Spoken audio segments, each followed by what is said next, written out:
Do you or someone you know has high blood pressure?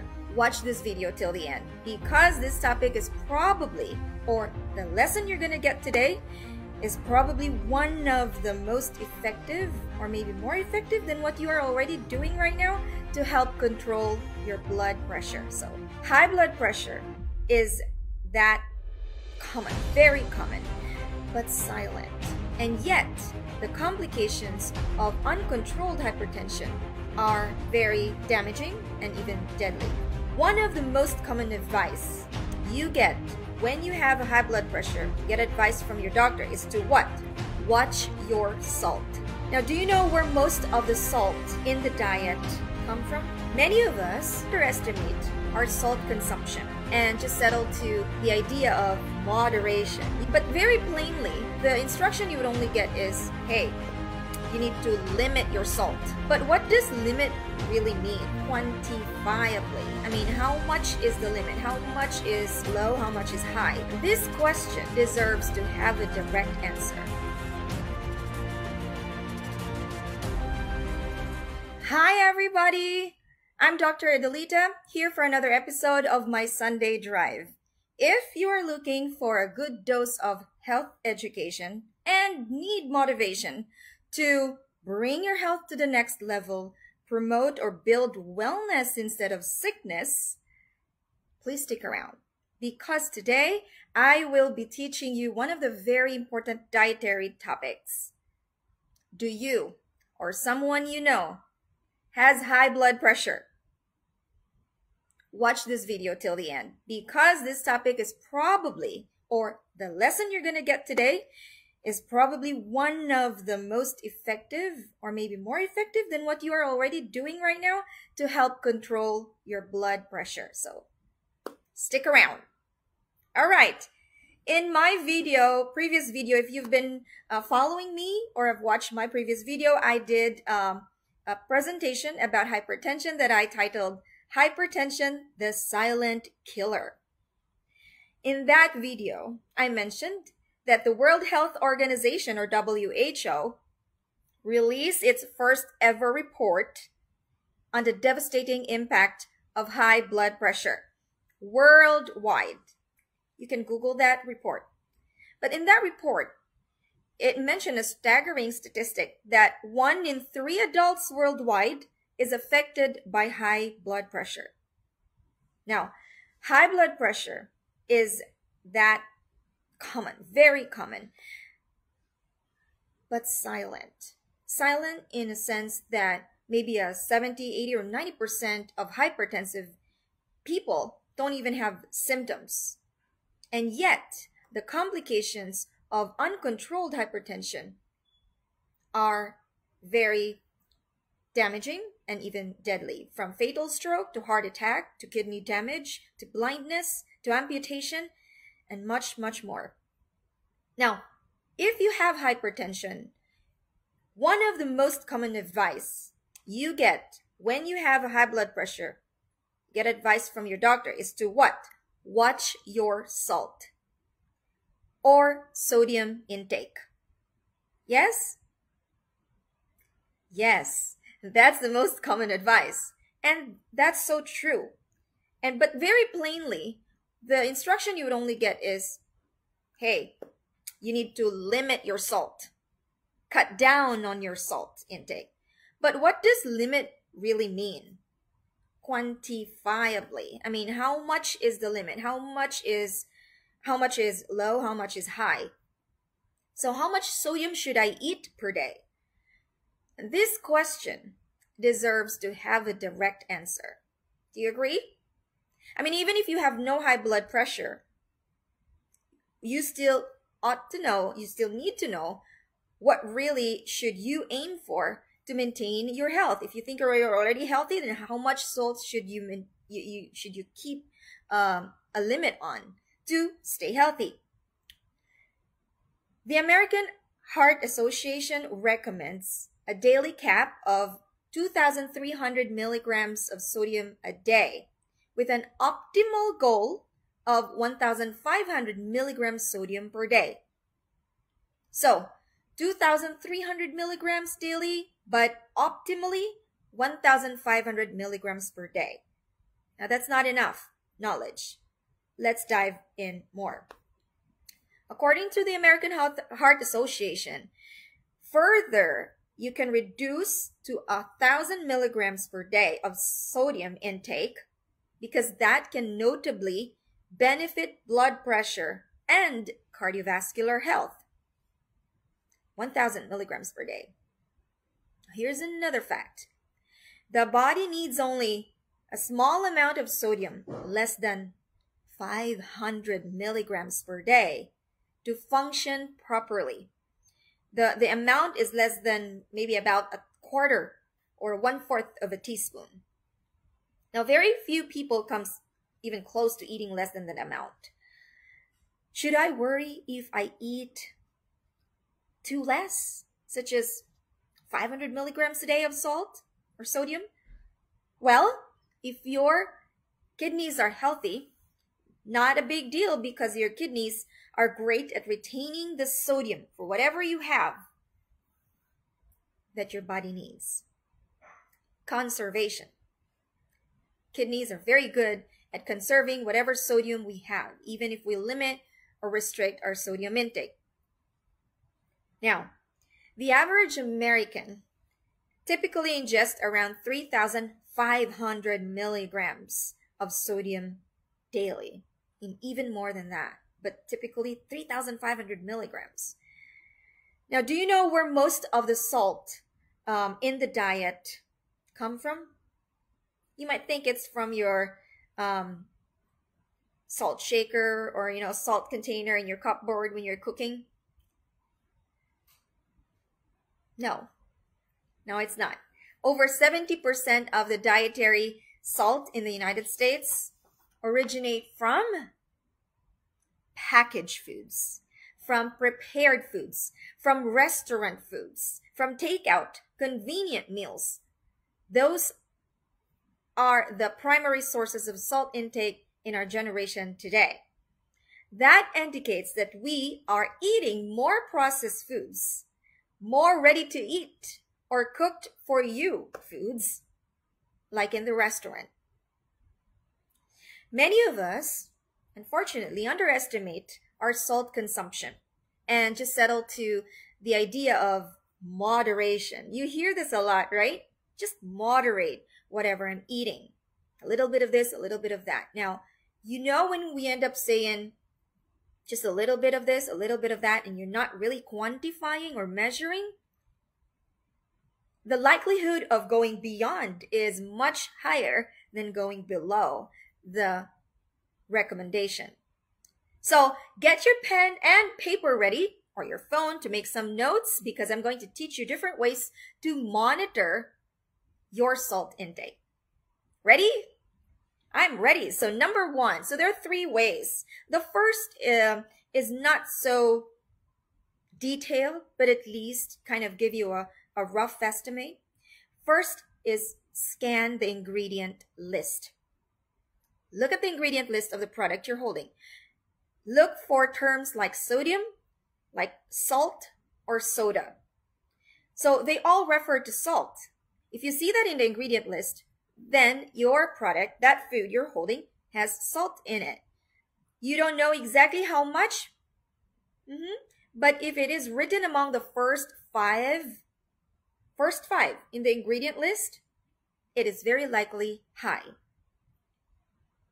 Okay, that's a quick way to know if the food you're about to eat has salt. Look for words like salt, sodium, and soda. Okay?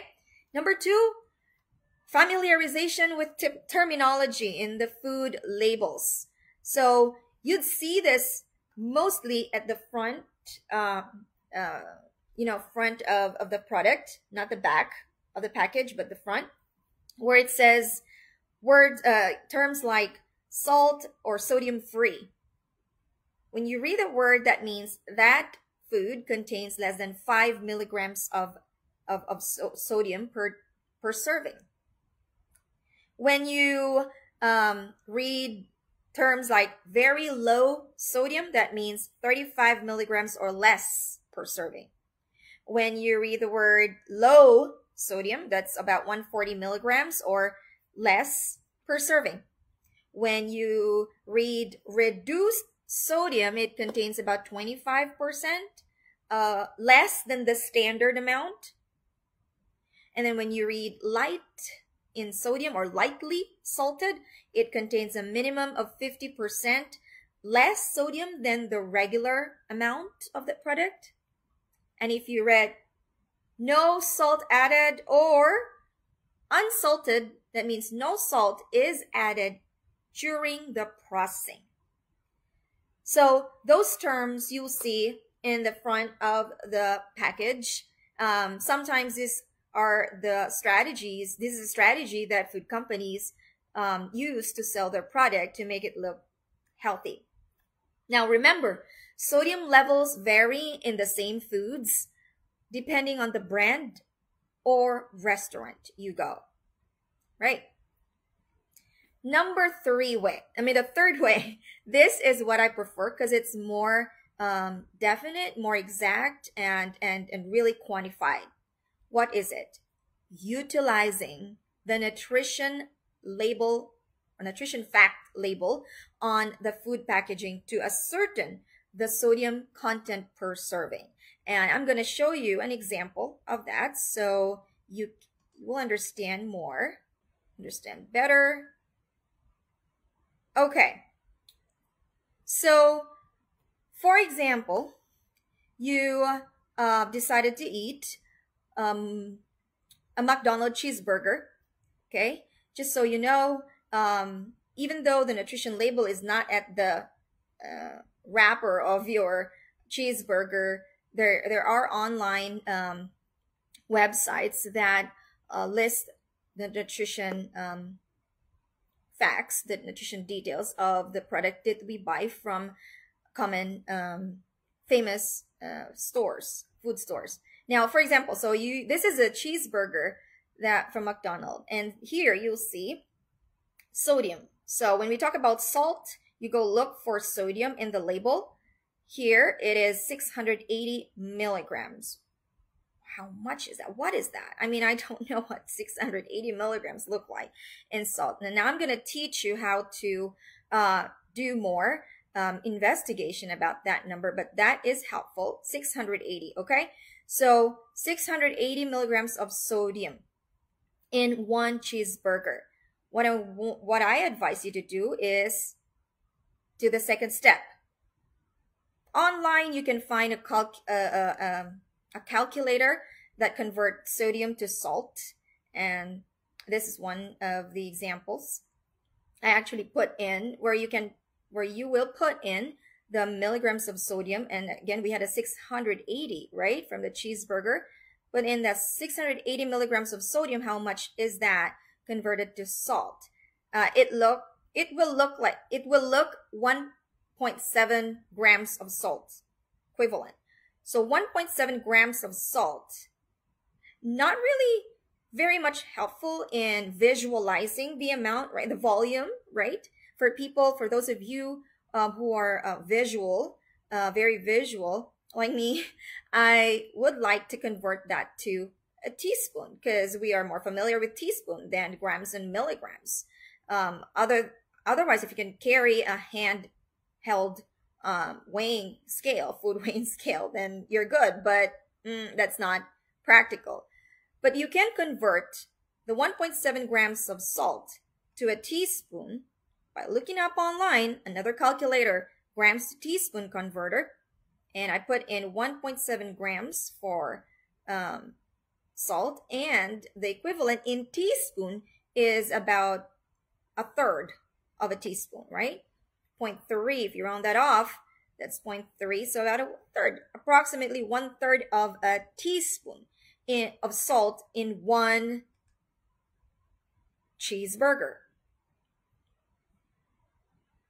All right, now if you decide to add or order a medium size French fries, it has 230 milligrams of sodium. You do the same process again, put that into the calculator, you'll get the grams of salt, and from grams of salt 2 teaspoon, right? It will add on. Already you have a 1/3 of a teaspoon of salt in that cheeseburger. I think this is about 1/10 of a teaspoon. So it will accumulate. I mean, it will add up, right? And what if you decide to order a dessert in that same meal? You had a cheeseburger, fries, and then you ordered also a caramel sundae, and just when you think that it is sweet, it only contains sugar, which by the way has 44 grams of sugar, and that's about 11 teaspoons of sugar. But it also has salt too. Can you believe that? I mean, a sundae is obviously sweet, right? But I would not have thought that there's sodium in it too. But it does. Add it on to your French fries and a cheeseburger.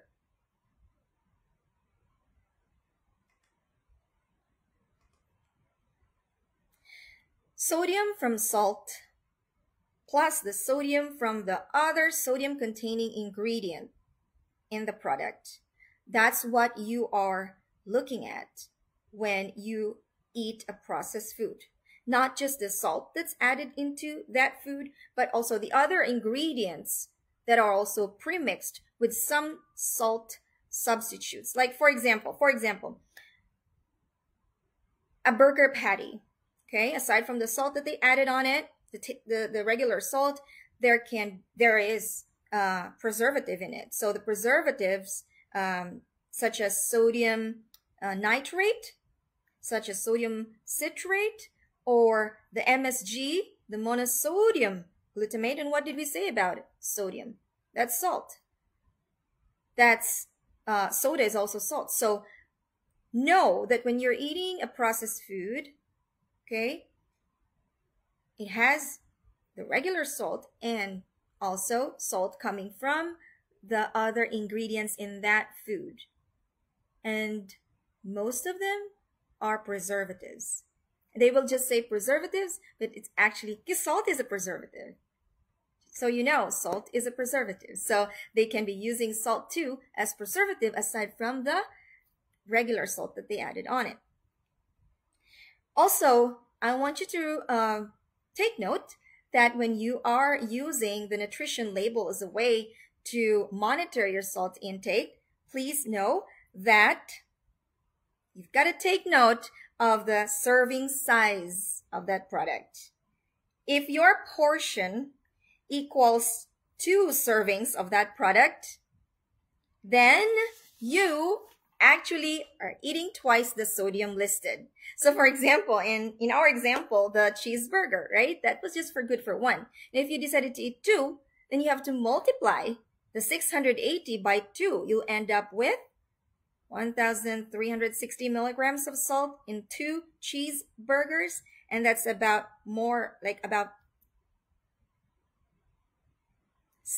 almost 70, more than a half of a teaspoon, right? Maybe almost 3/4 of a teaspoon, I think. So you've got to remember the serving size, the serving size, how much is the serving size? And if you're eating more than that, you might be needing to multiply that by 2 or 3 or 4, depending on the number of servings you've eaten in that package. All right? Now, I hear some arguing that you cannot be too restrictive on salt. The body needs it. True, the body needs it. Reducing your daily sodium intake to 1,000 milligrams can significantly improve blood pressure and cardiovascular health. The body only requires a minimum amount of sodium, even less than 500 milligrams a day, and still you'll be okay. In fact, as they say, that's at that level, it's less than 500 milligrams, that's the level where your body function optimally. We must remember that even if you are restricting your salt, over-restricting your salt intake, as long as you have healthy kidneys and no other underlying comorbidities or existing health problems, you are good as long as your kidneys are working well enough, because they are efficient in preserving the necessary sodium levels in the body. Okay? Exclusion to that rule, or that statement, general statement, are the athletes. The athletes or those individuals working in high temperature environments and those with specific health conditions that may diverse sodium requirements. Okay? I hope that you have a better understanding now about salt. It's a tiny, sometimes not often thought about substance or chemical, but we have a very staggering statistic of how much an average person is consuming that unconsciously. So when your doctor says limit your salt or cut down salt intake, you know now the number to shoot for. Okay?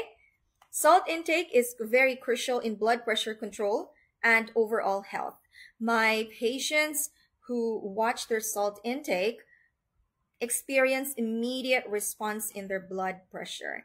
And again, for those who don't have blood pressure issues yet, you might soon develop that disease because eventually it's gonna catch up on you. And we're gonna be learning more about salt in my next videos about not just salt changing the number in your blood pressure, but also the internal damage, like in the linings of your arteries, or the diseases, other diseases that can brought upon you. So if you're watching this video, please know that this information is educational, for educational purposes only, and that intends to support your change to a health-promoting lifestyle and dietary habits. This is not a medical advice. Please seek advice from your health professional for tailored dietary recommendations and medical surveillance, most especially if you are on blood pressure medications. As your blood pressure goes down, you need a medical professional to help you taper the medication safely based on your health status and requirements. All my videos are recorded and available on my website and YouTube channel, The Lifestyle Changer MD. Feel free to share this and replay as often as you want. Take notes and use it, because knowledge is useless if you don't apply it in your daily life. But I hope you will make this a Sunday routine to join me live here on my Facebook group, The Lifestyle Changer MD. Invite anybody you know who would be benefit from this. The Lifestyle Changer MD is on live every Sunday for motivational and educational purposes, and all for you to be assisted in the proper way, the proper steps to take to elevate your health. I'm here every Sunday. That's 7 a.m. Pacific time or 10 a.m. Eastern time. And to my kababayans in the Philippines, that's Sunday at 11 p.m. Bye for now, and I'll see you next week.